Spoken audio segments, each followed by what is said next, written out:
Hello, beautiful friends. This has been brewing for a few days. Um, I've been trying to decide how I'm going to do it, and I'm still not sure, so we'll see how it goes. But my friend Mark Bayersky put something out this morning about people nitpicking all the time and how binary the world has become. And he gave an example of people giving that symbol. Now, I don't know what that means to you, but it's a diving symbol. It means okay, I'm okay. You don't do that when you're diving because that means you're going up. And apparently some Looney Tune groups have adopted it to mean something else, but that doesn't take away the original proper meaning. For Christ's sake, people wake up.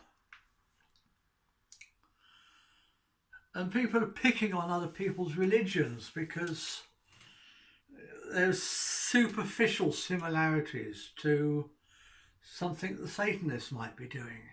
Look, I don't give a shit what the Satanists do. I really don't.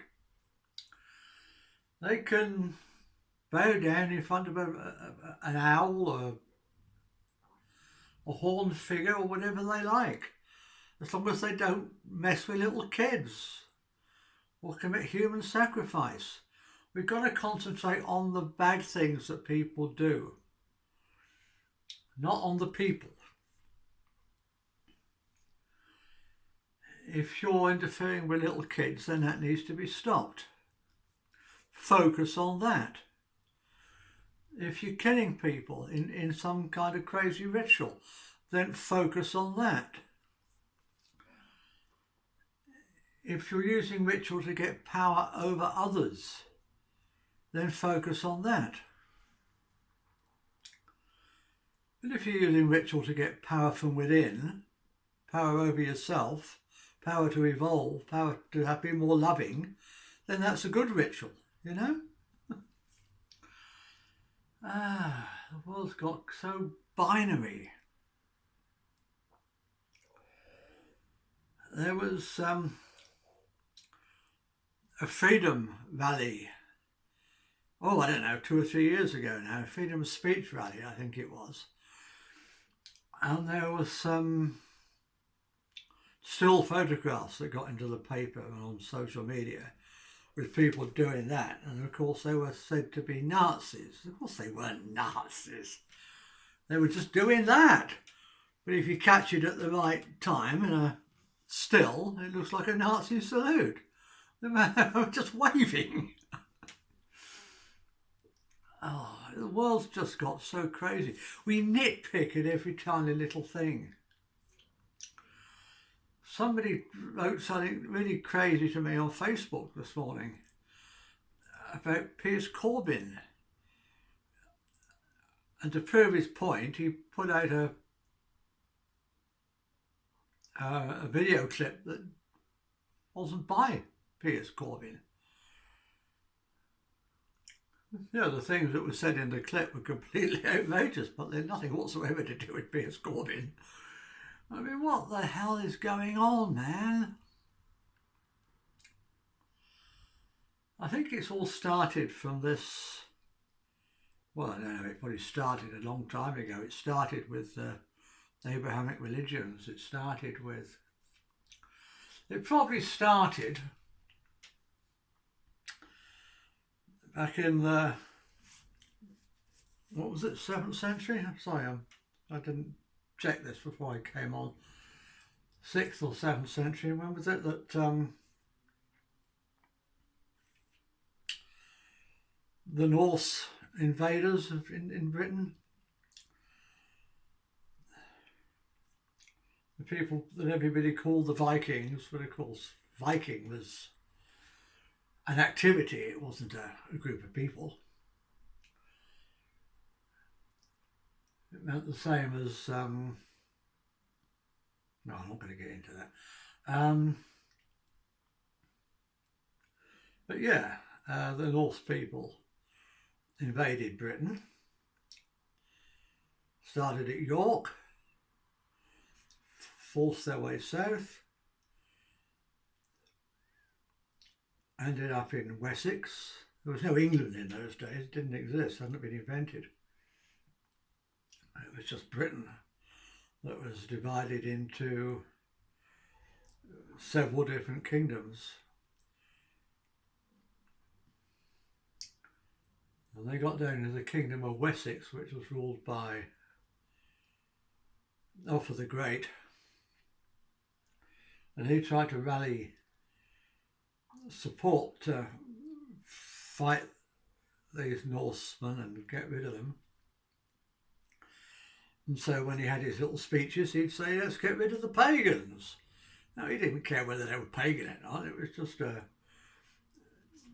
blanket term to say these foreigners that were invading us. He didn't care what their religion was. Well, maybe he did, I don't know. He was a bit of a bigot.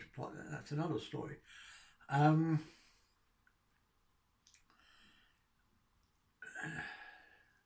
So it's always been this duality. I wrote,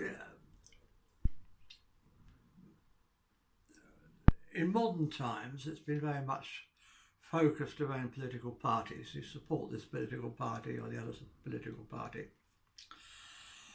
And I'm going to read something to you which I wrote, I don't know, about a year ago and put on social media.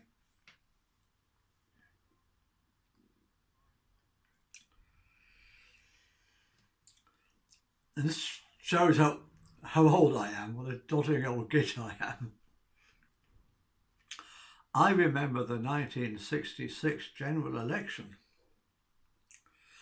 A school friend asked me whether I supported the Conservatives or Labour. Well, I thought about this for a moment and I understood about the election and I understood about the three main parties. I had a pretty good idea of what each of them stood for. But I'd never been challenged to make a binary choice before. I don't know, I said.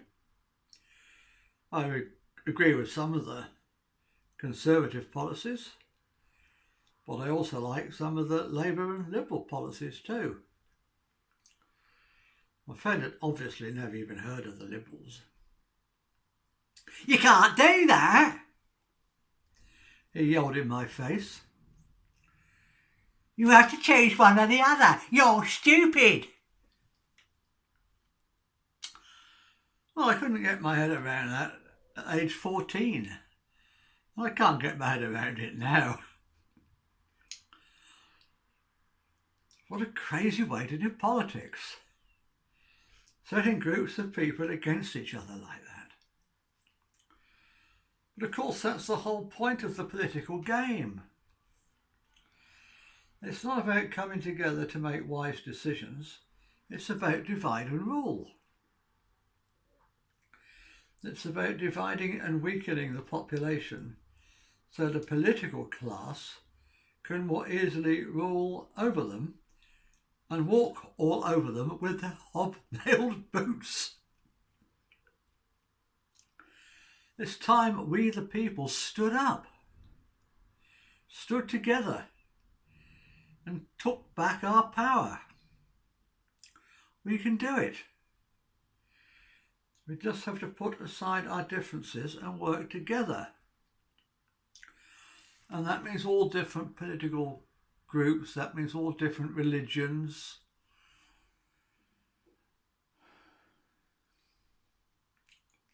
All the good people in the world, all the people who are motivated by love and not by fear.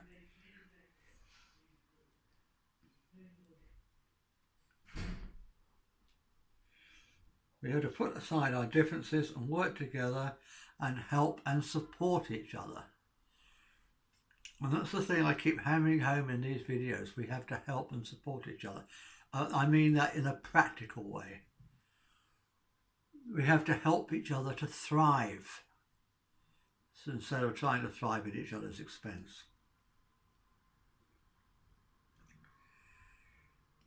carry on what I've written before. It can't have been a year ago, it can only have been a few months ago. Because I go on to say, and this current crisis offers us the perfect opportunity to do just that. To hell with what government says. They're letting us down big time. Let's take care of each other and make government obsolete. It is love, not fear, that will see us through together. Well, that's what I wrote earlier this year. So can we stop nitpicking?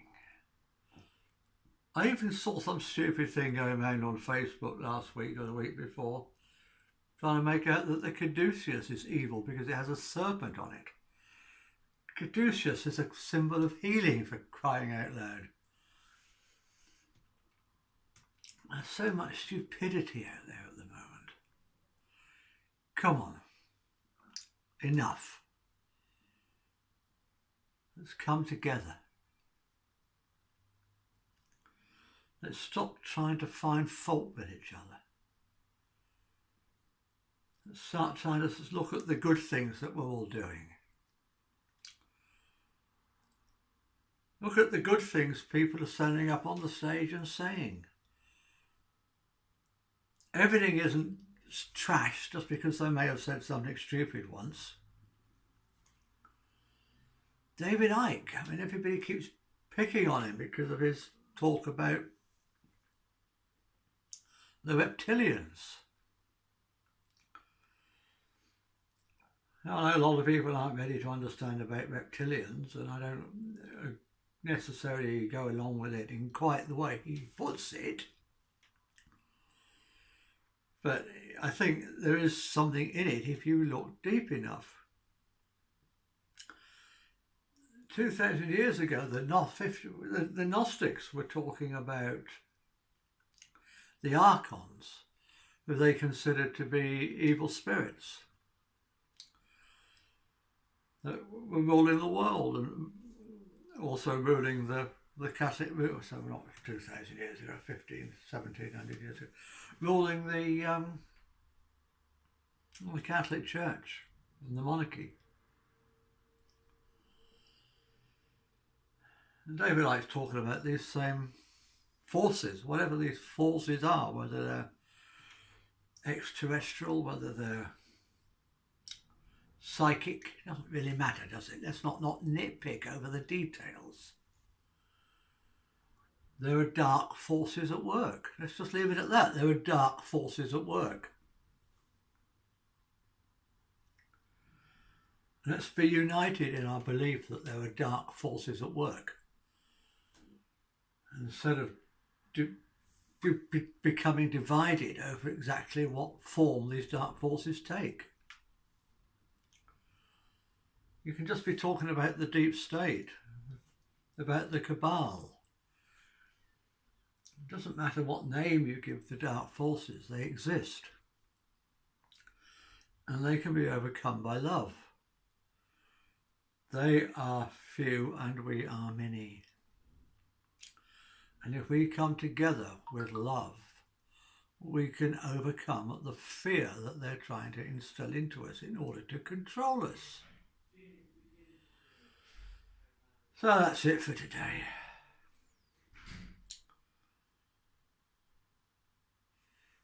Namaste.